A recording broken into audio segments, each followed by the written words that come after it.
So it's created these different kinds of exiles. Yeah. Prodigals, those who have just turned their backs and walked away. Nomads, those who are unchurched. Like this is Austin, right? Like I'm spiritual, but I'm not religious. Habitual churchgoers, those like diehards. Yeah. I think of like stoners.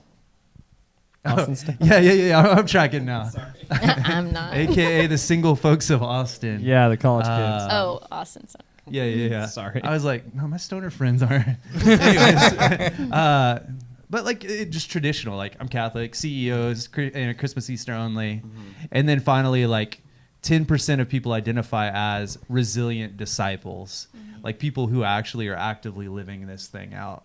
I won't put you guys on blast and make you say like which category you feel like you fit in, but so it goes. So David Kinnaman has 5 practices in order to engage this next generation, 5 traits that they need in order to be able to survive in this crazy mixed culture. So we just with the idea of them becoming resilient disciples, moving into that 10% category? Yeah, totally. What is it? To be moving towards resilient disciples. Got it. So what does that look like? I'll kind of I'll throw one out there. You guys say yay or nay and share maybe like how you've seen this or experienced this either in your church context or like personally. All right. Practice number 1. In order to form a resilient identity, they have to experience intimacy with Jesus. Yay. 100%. All right, good. Yeah, true. We can move on. Now, but like thinking on my experience, I grew up in a church culture where intimacy with Jesus wasn't really like the priority. Right. I wanted behavior modification. I had to have, it was this idea of piety, right? Like I had to look like I had it all going on. Relationship with Jesus was like secondary. It was a byproduct of that instead of Jesus being the primary and that being a byproduct relationship with Jesus. For sure. I would agree with that. I think we were really focused on like being saved. Like we didn't want to go to hell. That was the goal rather than having like an intimate relationship with God. And so that mindset or approach to faith in itself is very just confining. And so when you do have the opportunity or access to think beyond like your church context or what you were brought up in, it was a challenge, like for me specifically, to think like, oh, I have a choice in this, like regarding like what I should be doing and shouldn't be doing. So, so that's just kind of how my experience. Yeah. Growing up in like similar church cultures, my grandma's main goal for me was just not to wear flip-flops to church. Right. Like if she could just do that, she'd be happy. Like get to heaven or not, or not wear it, but like make me proud now. Yeah. And it was work-based and performance-driven, and it kind of screwed me up when I got older. Well, what's kind of crazy is I think this is just my opinion. I don't think there's any study or research on this at all, but I almost feel like there's another wave of that kind of thinking within, like coming down the pipe in a way. And it's not the Southern Baptist Pentecostal, don't wear flip-flops, don't drink, don't dance.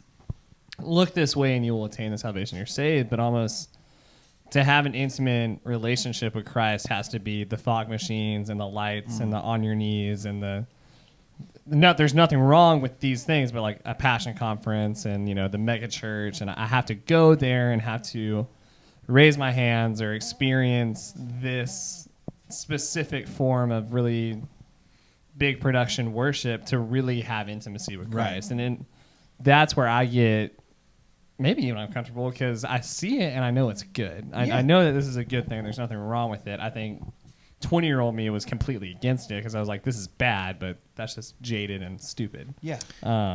This breaks down to you're not actually, as the church, are we teaching intimacy with Christ? How do you teach that to a younger group? Because you're not doing it with your long-winded sermons and all your Christianese and all your, music productions.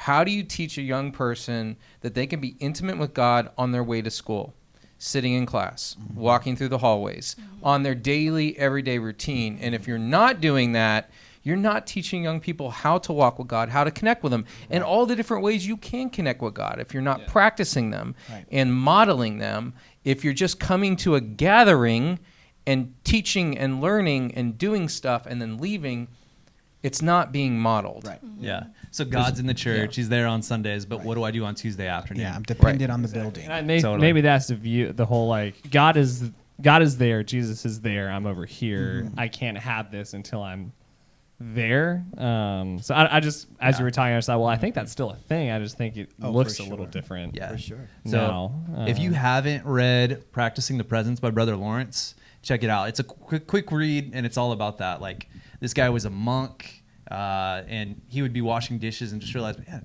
I haven't prayed in a little bit. All right, God, I'm back, and just enter back into conversation. That's the kind of intimacy with Jesus that I think he's really talking to. Yeah. All right, number 2. In a complex and anxious age, we have to develop the muscles of cultural discernment.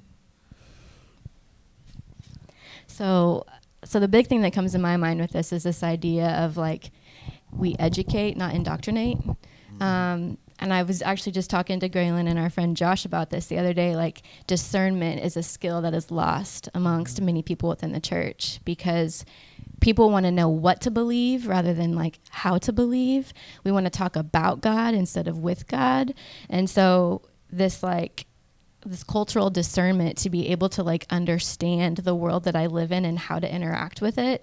I don't think that we're afraid of it. We're afraid of the culture. We're afraid of the world. So we shield ourselves from it instead of actually reminding people that, like, no, even from the very beginning, Abraham was told, you are blessed to be a blessing. Like, go out into the world. Don't seclude yourself. Yeah. But I think it's a culture of fear that a lot of people in the church are experiencing. So it's like, I want to protect my babies. I don't want them going out there. So let's try to create Jerusalem here at home. Yeah. Which, and with that, I always think like, what I always come back to is what about Daniel? Like, that's what I, especially with talking about Babylon and Jerusalem, about this idea of how can I discern a culture that I'm not even really a part of. Right. And I think there's this huge fear of I can't even step foot into that room or I'm just absolutely screwed. And I think, that to me at least shows like a bit of a lack of faith of like, do you not trust this faith that you claim to have that you can't go work at that place where the workplace is culture and people drink a lot. Like that confuses me. And I always think of Daniel was taken out of Jerusalem, out of his homeland, from his culture, thrown into Babylon. His name was taken from him. Like his Hebrew name, his identity was stripped of him. And yet he still learned the culture. He stuck out because he didn't go around evangelizing. He learned the language. He knew the culture. He knew the gods they worshipped. He did an excellent job at what he did. I don't know, that's what rubs me. I think that's what we were talking earlier about. Yeah. Do we have to agree with everything this book says? Because some of it almost seems like within is where we have to start working, and then we'll go out. And To me, I see this as the absolute breakdown of not teaching apologetics well, and parents not teaching it to their kids. So if I'm in the workplace, and like a lot of people are, one of the reasons I don't know how to live out my faith in this environment is because that I know as soon as somebody finds out I'm a Christian or whatever, questions are coming my way that I can't answer. You know, how can a loving God allow this?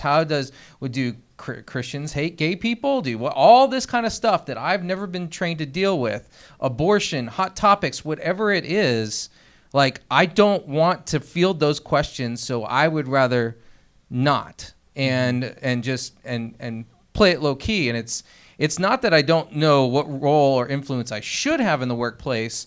I'm afraid to travel down that road because I'm not equipped to really defend what I believe and why, so therefore I'll shut up. And that's the issue.